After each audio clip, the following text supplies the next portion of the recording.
Go ahead. Hey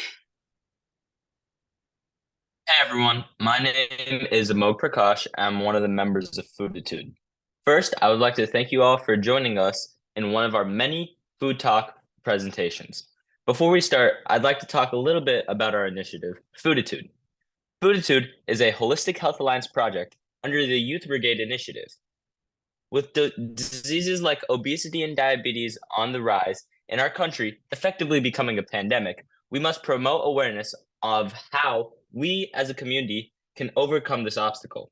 And so, this initiative was formed by a group of dedicated individuals for the sole purpose of making our community aware of how important it is to ensure your diet and lifestyle if infused with healthy greens, succulent fruits, and hearty grains.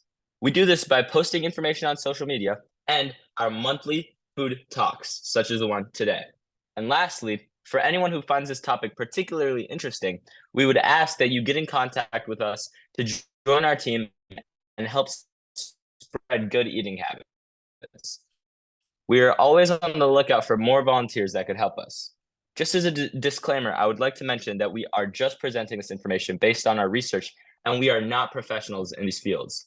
Now, I'd like to introduce our speaker for today, who is Samaira. She's talking about atherosclerosis.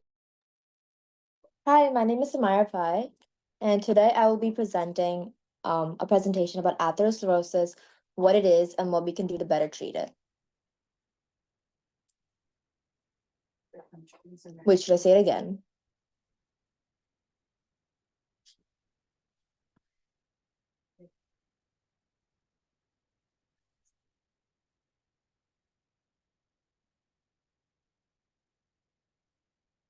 Hi, my name is Samaira Pai, and today I will be talking about atherosclerosis and what it is and how we can prevent developing it and how we can better treat it. So what is atherosclerosis? Atherosclerosis is the leading cause of cardiovascular disease, which is the leading cause of death globally. What it is it's a disease, it's a chronic inflammatory condition where you have an accumulation of lipids, including cholesterol and leukocytes. And what happens is that they accumulate in your blood vessels or your arteries, causing the formation of lipid-laden plaques. It's most common in the older demographics. However, with newer modern lifestyles, this disease is increasingly observed in younger populations.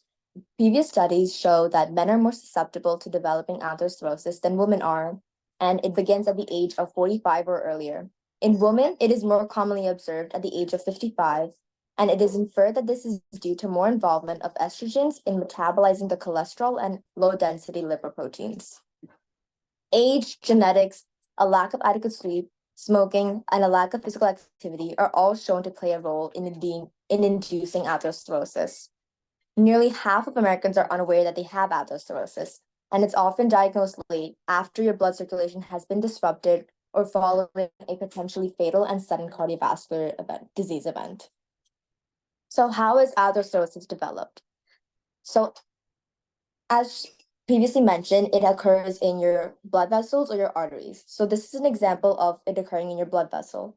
So what happens is in a healthy blood vessel, you have the accumulation of cholesterol and leukocytes, which is known as a fatty streak. And what happens is that this occurs on the endothelial cells, which are cells that line your blood vessel. And the accumulation of this cellular debris cause these endothelial cells to become dysfunctional, causing them to lose their anti-inflammatory properties and their anti-thrombotic properties, which are properties that prevent clotting of blood clotting. And after this fatty streak, what happens is that these dysfunctional endothelial cells form a core around the cellular debris, which we call lipid-laden plaques. After this, we then have something called thrombosis, which is the clotting of blood. And this clotting of blood and all the cellular debris accumulated in the blood vessel causes a narrower blood vessel and a restricted blood flow. So atherosclerosis is the pathology that leads to myocardial infarction and stroke. As mentioned before, it is a chronic inflammatory disease of blood vessels, and it's more commonly found in your arteries. It has different names based on which artery is affected.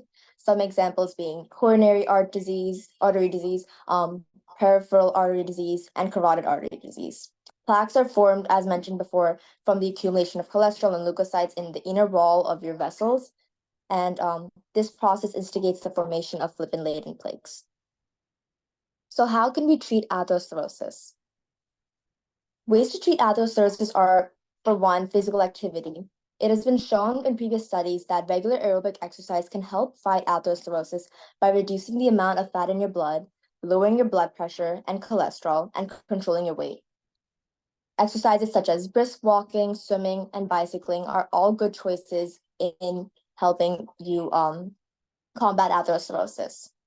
Another way is to limit your alcohol intake, manage your stress through ways such as meditation or yoga or journaling or going on a walk, quit smoking, and incorporating a better sleep schedule.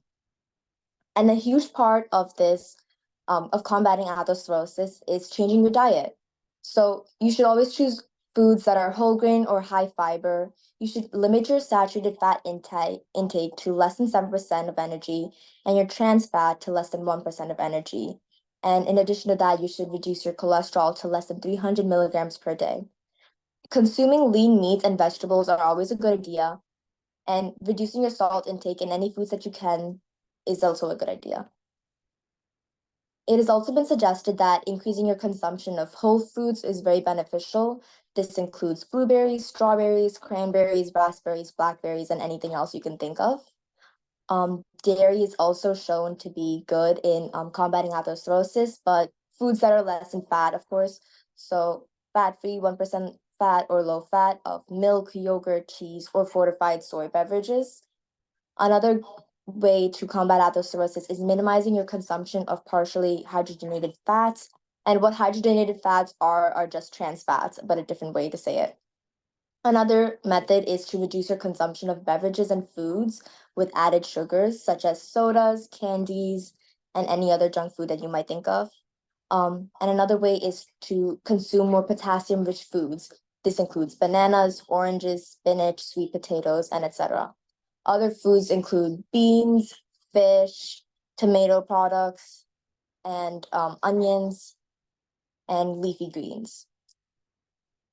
Thank you. And these are my sources.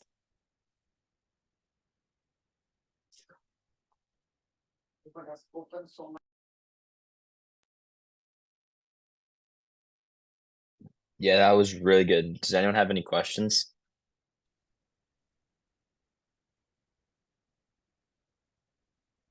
Yeah, great presentation. Thank you. Thanks, Samaira. Good presentation.